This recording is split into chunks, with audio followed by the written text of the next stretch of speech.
Operation ಕಮಲದ ಬಗ್ಗೆ BJP ರಾಜ್ಯಾಧ್ಯಕ್ಷ ಯಡಿಯೂರಪ್ಪನವರಿಗೆ ಟೆನ್ಷನ್ ಮೇಲೆ ಟೆನ್ಷನ್ ಆಗ್ತಾ ಇದೆಯಂತೆ.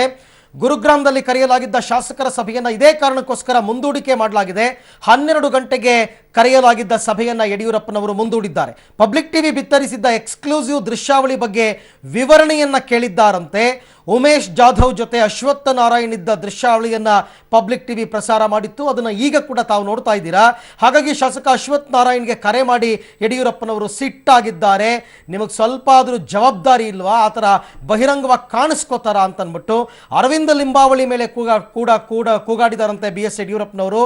ತಾವು ಯಾಕೆ ಹೊರಗಡೆಗೆ ಬಂದ್ರಿ, ಯಾಕೆ ಮಾಧ್ಯಮದವರು ಕಾಣಿಸ್ಕೊಂಡ್ರಿ, ನಿಮ್ಗೆ ಎಷ್ಟು ಬುದ್ಧಿವಾದ ಹೇಳಿದ್ರು ಕೂಡ ನಿಮಗೆ ಅದು ಗೊತ್ತಾಗ್ತಾ ಇಲ್ವಾ ಅಂತ ಅಶ್ವತ್ಥ ನಾರಾಯಣ್ ಮತ್ತು ಅರವಿಂದ ಲಿಂಬಾವಳಿ ಮೇಲೆ ಕೂಗಾಡಿದ್ದಾರೆ ಬಿ ಎಸ್ ಯಡಿಯೂರಪ್ಪ. ಈ ಟೆನ್ಷನ್ ಇಂದಾಗಿ 12 ಗಂಟೆಗೆ ಕರೆಯಲಾಗಿದ್ದಂತಹ ಸಭೆಯನ್ನ ಯಡಿಯೂರಪ್ಪನವರು ಮುಂದೂಡಿದ್ದಾರೆ.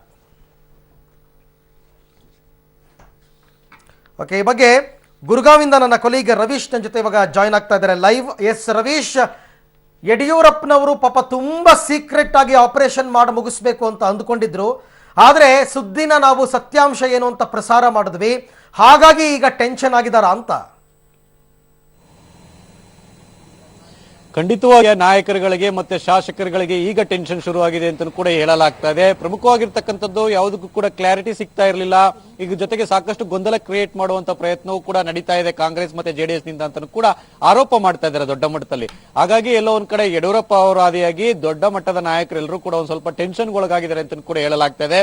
ಅದರಲ್ಲೂ ಕೂಡ ಮೊದಲ ಬಾರಿಗೆ ಪಬ್ಲಿಕ್ ಟಿವಿ ಆ ಒಂದು ಉಮೇಶ್ ಜಾಧವ್ ಮತ್ತೆ ಅಶ್ವತ್ಥ ನಾರಾಯಣ್ ಅವರು ಇರ್ತಕ್ಕಂಥ ಒಂದು ದೃಶ್ಯಾವಳಿಗಳನ್ನ ಬಿತ್ತರ ಮಾಡೋದಂತ ಸಂದರ್ಭದಲ್ಲೂ ಕೂಡ ಒಂದು ರೀತಿಯಲ್ಲಿ ಸಾಕಷ್ಟು ಟೆನ್ಷನ್ಗೊಳಗಾಗಿ ಅಶ್ವತ್ಥ ನಾರಾಯಣ್ ಅವರಿಗೆ ದೂರವಾಣಿ ಕರೆಯನ್ನು ಕೂಡ ಯಡಿಯೂರಪ್ಪನವರು ಮಾಡಿದ್ದಾರೆ. ಈ ಸಂದರ್ಭದಲ್ಲಿ ಅಂದ್ರೆ ಪ್ರಮುಖವಾಗಿರ್ತಕ್ಕಂಥದ್ದು ಎಲ್ಲವನ್ನು ಕೂಡ ರಹಸ್ಯವಾಗಿ ಮಾಡಬೇಕು, ಹಾಗಾಗಿ ಮಾಧ್ಯಮಗಳ ಮುಂದೆ ಬಹಿರಂಗವಾಗಿ ಕಾಣಿಸ್ಕೊಡ್ಬಾರ್ದು ಅಂತ ಕೂಡ ಯಡಿಯೂರಪ್ಪನವರು ಒಂದು ರೀತಿಯಲ್ಲಿ ಸಿಟ್ಟಿನಿಂದ ಮಾತನಾಡಿದ್ದಾರೆ. ಅದ್ರ ಜೊತೆಗೆ 12:30 ಎಲ್ಲರೂ ಕೂಡ ಈ ಒಂದು ಹಾಲ್ನಲ್ಲಿ ಸೇರೋಣ ಅಂತ ಕೂಡ ಹೇಳಿದ್ರಂತೆ ಯಡಿಯೂರಪ್ಪನವರು ಮೀಟಿಂಗ್ಗೆ. ಆದ್ರೆ ಇದುವರೆಗೂ ಕೂಡ ಯಾವುದೇ ರೀತಿಯ ಇದು ಆಗ್ಲಿಲ್ಲ. ಈಗ ನಾವು ನೋಡ್ತಾ ಇರ್ಬೋದು, ಕೆಲವು ವೆಹಿಕಲ್ಗಳು ಕೂಡ ಹೊರಗಡೆಯಿಂದ ಹೋಗ್ತಾ ಇದೆ. ಬಟ್ ಯಾವೊಬ್ಬ ರಾಜ್ಯದ ಸಂಬಂಧಪಟ್ಟಂತಹ ಶಾಸಕರುಗಳು ಯಾರು ಕೂಡ ಕಾಣಿಸ್ಕೊಳ್ತಾ ಇಲ್ಲ. ಶೋಭಾ ಕರಂದ್ಲಾಜೆ ಅವರು ಬಂದಿದ್ರು, ಈಗ ಮತ್ತಿಬ್ರು ಹೋಗ್ತಾ ಇದ್ದಾರೆ. ಅಂದ್ರೆ ಪ್ರಮುಖವಾಗಿರ್ತಕ್ಕಂಥದ್ದು ಆ ಹೋಟೆಲ್ಗೆ ಬಂದಿರತಕ್ಕಂಥ ಕೆಲವರು ಮಾತ್ರ ಇದ್ದಾರೆ. ಆದ್ರೆ ನಮ್ಮ ರಾಜ್ಯಕ್ಕೆ ಸಂಬಂಧಪಟ್ಟಂತ ಯಾರೊಬ್ರು ಕಾಣಿಸ್ಕೊತಾ ಇಲ್ಲ. ಶೋಭಾ ಕರಂದ್ಲಾಜೆ ಅವರು ಕೂಡ ಒಳಗಡೆ ಹೋಗಿದ್ದಾರೆ. ಅಂದ್ರೆ 12:30 ಸ್ಟಾರ್ಟ್ ಆಗಬೇಕಂತ ಸಭೆ ಇದುವರೆಗೂ ಕೂಡ ಆರಂಭ ಆಗಿಲ್ಲ.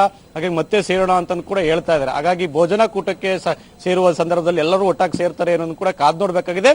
ಒಟ್ಟಾರೆಯಾಗಿ ಪಬ್ಲಿಕ್ ಟಿವಿಯಲ್ಲಿ ಬಂದಿರತಕ್ಕಂಥ ಈ ದೃಶ್ಯಾವಳಿಯಿಂದಾಗಿ ಯಡಿಯೂರಪ್ಪನವರು ನಿಜಕ್ಕೂ ಕೂಡ ಟೆನ್ಷನ್ಗೊಳಗಾಗಿದ್ದಾರೆ ಮತ್ತೆ ಸಿಟ್ಟಿಗೆದ್ದಿದ್ದಾರೆ ಅಂತ ಕೂಡ ಹೇಳಲಾಗ್ತದೆ. ಇದ್ರ ಜೊತೆಗೆ ಈಗಾಗಲೇ ದೇವೇಂದ್ರ ಫಡ್ನವೀಸ್ ಅವರಿಗೆ ಅಮಿತ್ ಶಾ ಅವರು ದೂರವಾಣಿ ಕರೆಯನ್ನು ಮಾಡೋದ್ರ ಮೂಲಕ ಅಲ್ಲಿ ಇರ್ತಕ್ಕಂಥ ಕೈ ಅತೃಪ್ತ ಶಾಸಕರಿಗೂ ಕೂಡ ಫುಲ್ ಸೆಕ್ಯೂರಿಟಿ ಕೊಡಬೇಕು ಅಂತ ಕೂಡ ಈಗಾಗಲೇ ಖಡಕ್ ಆಗಿ ಸೂಚನೆಯನ್ನು ಕೂಡ ಕೊಟ್ಟಿದ್ದಾರೆ.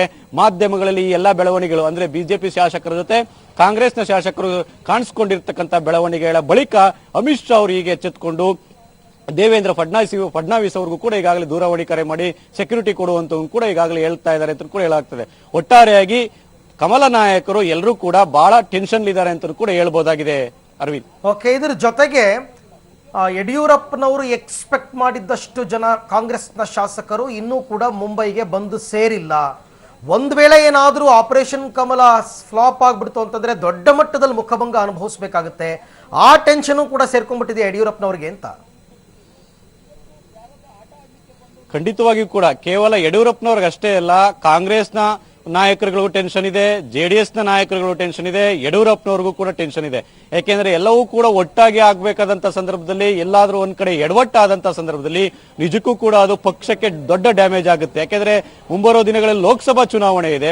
ಇಂತಹ ಸಂದರ್ಭದಲ್ಲಿ ದೊಡ್ಡ ಮಟ್ಟದ ಡ್ಯಾಮೇಜ್ ಮಾಡ್ಕೊಂಡ್ರೆ ನಿಜಕ್ಕೂ ಕೂಡ ಪಕ್ಷ ಒಂದು ಆಘಾತವನ್ನು ಕೂಡ ಅನುಭವಿಸಬೇಕಾಗುತ್ತೆ ಅಂತಲೂ ಕೂಡ ಆ ಒಂದು ದೊಡ್ಡ ಮಟ್ಟದಲ್ಲಿ ಕೂಡ ಚರ್ಚೆ ಆಗಿದೆ. ಹಾಗಾಗಿ ಈ ಬಗ್ಗೆಯೂ ಕೂಡ ಅಂದ್ರೆ ಎಷ್ಟೆಲ್ಲಾ ಶಾಸಕರು ಕೂಡ ಒಂದ್ ಕಡೆ ಸೇರ್ಬಿಡ್ತಾರಾ, ಏನಾಗ್ಬಿಡುತ್ತೆ, ಇದೆಲ್ಲರ ಬಗ್ಗೆ ಕೂಡ ದೊಡ್ಡ ಮಟ್ಟದಲ್ಲೇ ಕೂಡ ಟೆನ್ಷನ್ ಅಲ್ಲಿ ಇದ್ದಾರೆ. ಹಾಗಾಗಿ ಏನಾಗುತ್ತೆ ಅನ್ನೋದು ಕೂಡ ಕಾದ್ ನೋಡ್ಬೇಕಾಗಿದೆ. ಆದ್ರೆ ಅವರ ಬಳಿ ಅಂದ್ರೆ ಕೈ ಅತೃಪ್ತ ಶಾಸಕರ ಬಳಿ ಇರ್ತಕ್ಕಂಥ ಇವ್ರ ಟೀಮ್ ಏನಿದೆ, ಆಪರೇಷನ್ ಟೀಮ್, ಅವರು ಒಂದ್ ರೀತಿಯಲ್ಲಿ ವಿಶ್ವಾಸವನ್ನು ಕೂಡ ವ್ಯಕ್ತಪಡಿಸ್ತಾ ಇದಾರಂತೆ, ಏನು ಆಗೋಲ್ಲ, ಸರಿ ಹೋಗುತ್ತೆ ಅಂತ. ಆದ್ರೂ ಕೂಡ ಕೈಗೆ ಬಂದದ್ದು ಬಾಯಿಗೆ ಬರಲ್ವಾ ಅನ್ನೋದು ಕೂಡ ಯಡಿಯೂರಪ್ಪನವರಿಗೆ ಟೆನ್ಷನ್ಗೆ ಕಾರಣವಾಗಿದೆ ಅಂತ ಕೂಡ ಹೇಳಲಾಗ್ತಾ ಇದೆ. Arvind, okay Ravish, thank you, ತಮ್ಮೆಲ್ಲ ಮಾಹಿತಿಗಾಗಿ ಧನ್ಯವಾದ. ಸೊ ಯಡಿಯೂರಪ್ಪನವ್ರಿಗೆ ಮಾತ್ರ ಅಲ್ಲ, ನಿಜ ಎಲ್ರಿಗೂ ಟೆನ್ಷನ್ ಇದೆ.